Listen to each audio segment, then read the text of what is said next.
Hello, this is Charles Nagel, founder and chief innovation officer of Qvinci Software, and I welcome you to this video introduction to Qvinci V2.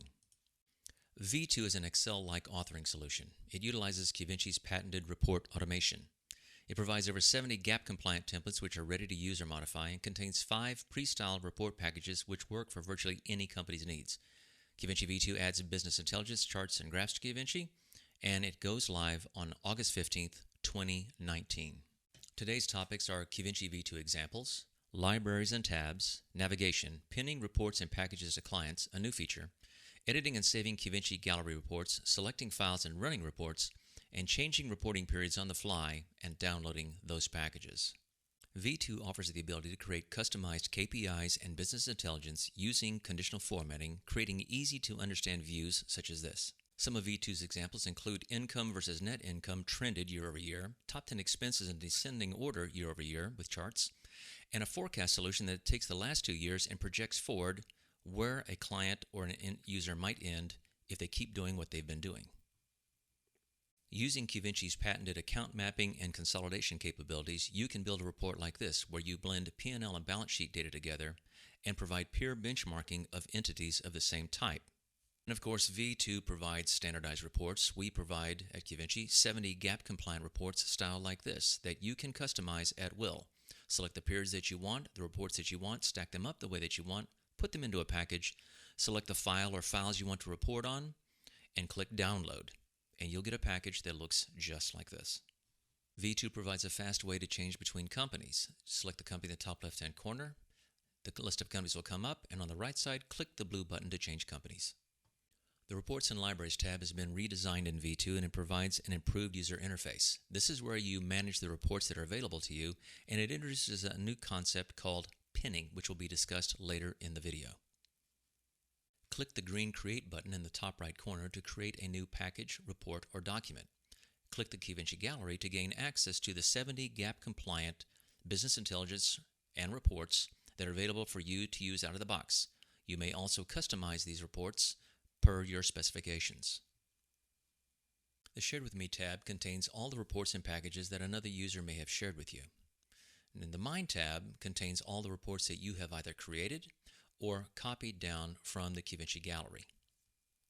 Pinning is a new concept in V2, and pinning provides the ability to have an executable copy of a package or report runnable in a Qvinci company without making copies. In this case, you can see that these packages were in the Qvinci report gallery and they were pinned to the Qvinci Dental group. Now, any user that can gain access to the Qvinci Dental group can run this package. You can also pin from the Mine folder. In this case, we're going to pin this report that is in the Mine library to that client, Qvinci Dental group, by clicking the Pin button. Clicking the Pinned tab will show you all the packages and reports that are available, and in this case, anyone that has access to the Qvinci Dental group may now run this report that was just pinned out of the Mine library. Once again, pinning may take place out of any of the folders, Mine, Shared With Me, or the Gallery. Let's pin a report that's in the Qvinci Gallery. Simply click the Gallery tab, find the report that you would like to pin to Qvinci Dental group, and click the Pin button. Again, clicking the Pinned tab will now show all the reports. Some are out of the Mine library and some are out of the Qvinci library. Now that we've done a little navigation, let's edit a report. Let's go to the Qvinci Gallery and find a report that we want to edit and make changes to. Simply highlight the report, move to the right and click the blue Edit button. This will bring up the Qvinci editor. It looks very much like Excel, and we're going to get into this in further detail later. But right now, what I really want to do is I want to change this report and style it the way I want. And I want this gray bar to become green. So I select it, and I would make the change to the color in the same way you would in Excel. And then I'm going to click the Save As button. Now, you cannot save to the Qvinci Gallery, but you can make a copy. And in this case, I'm going to change the name to Charles as a suffix and click Submit.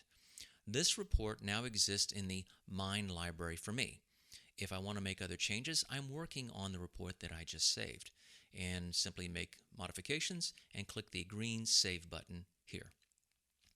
Going to the Mine library, I can find the new report by sorting the date modified And you can see that the report that was done on the 19th of July now has my name and is sitting in my library.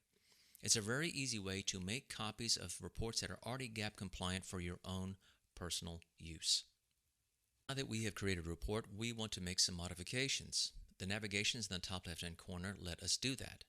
Clicking the top report options allows us to turn off account mapping, for instance, or change the format customizer. The second tab is the page setup, and this was formerly done in the package editor. Now it's done inside the report itself. The reports have tabs just like Excel, and I'm adding tabs here. Page options are set at the tab level. Clicking the page setup, I'm on the P&L tab, and I'm going to make a change to the page, either from portrait to landscape, scaling, the letter or legal.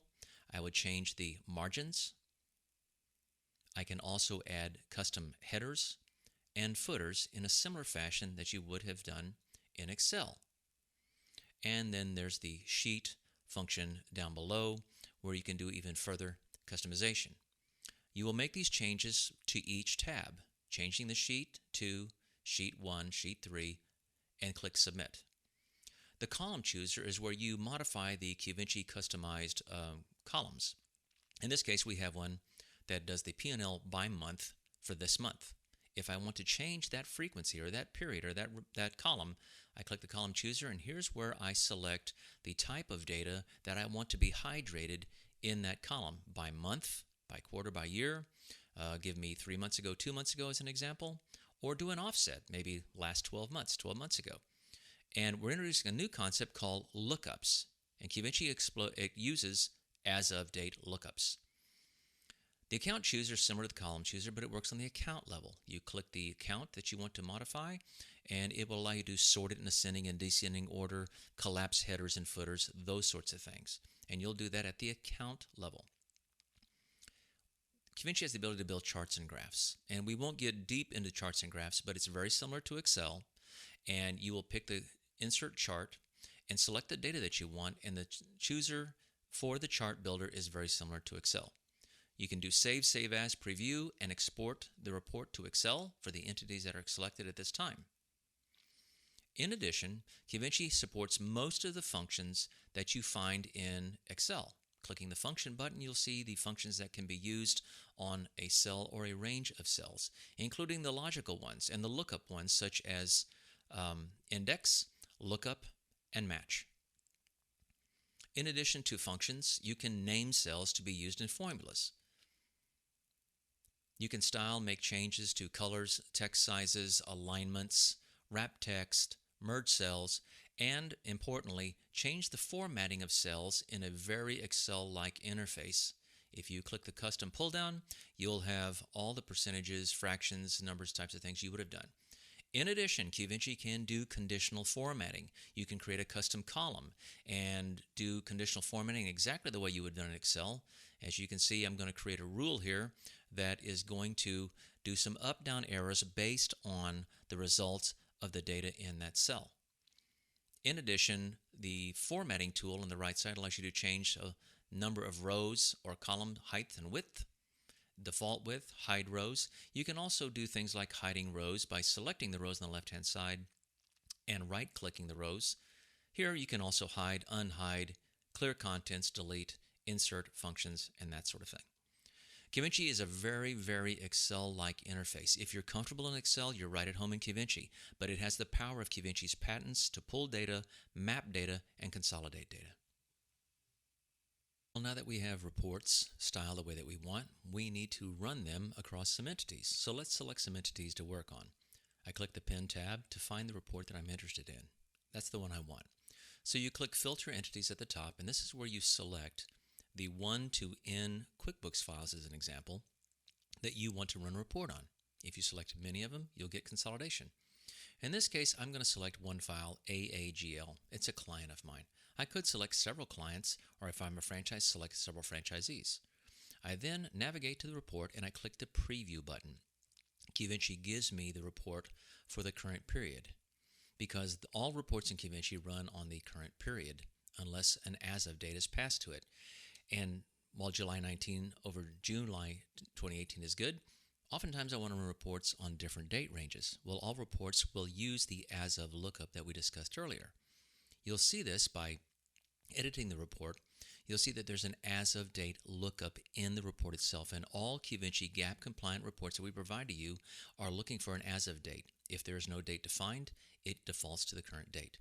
If you go to Reports and Libraries and click Account Lookups, you can see that we have the as of date lookup defined, but we have no default value. We don't need a default value because we're going to set the value at download time or run time, especially for packages.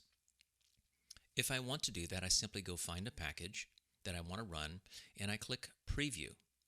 Now, this package has all of these reports in it, a cover page and a disclosure, and all these reports, and every report has an as-of-date lookup in it. So all I need to do is select the entity, find the package, and click the Preview button. Qvinci then gives me the option to change the as-of-date to another date. And in this case, I want to run this entire package for the files on 4/30/2019, meaning all reports in the download should be as of that ending date range. And I click Generate. Qvinci goes out and builds the reports, pulls the data from all the files, 1 file, 10 files, 100 files. I click Download, and it gives me on either an Excel file, or in this case, a PDF. And I have my cover page with the date range on it and the reporting entity used. It has a disclosure page. And then here's that KPI page on April 2019 and April 2018. Now this is a year-to-date, so it's going to use the current year-to-date, prior year. This is the top 10 expenses year over year. And on the next page, you'll have the forecast. So these are kind of anonymized, but the balance sheet is based on April 30th, and all reports that are in this package will look toward that lookup, the as of date, and run the report as of those dates. I want to thank you for watching the video today, and this page shows you a way to schedule a one-on-one demo, which is a deeper dive to see all the capabilities of Qvinci V2, or if you're a current client of ours and you have version 1 reports, we can help you convert them to V2. Thank you for your time today. Have a great day.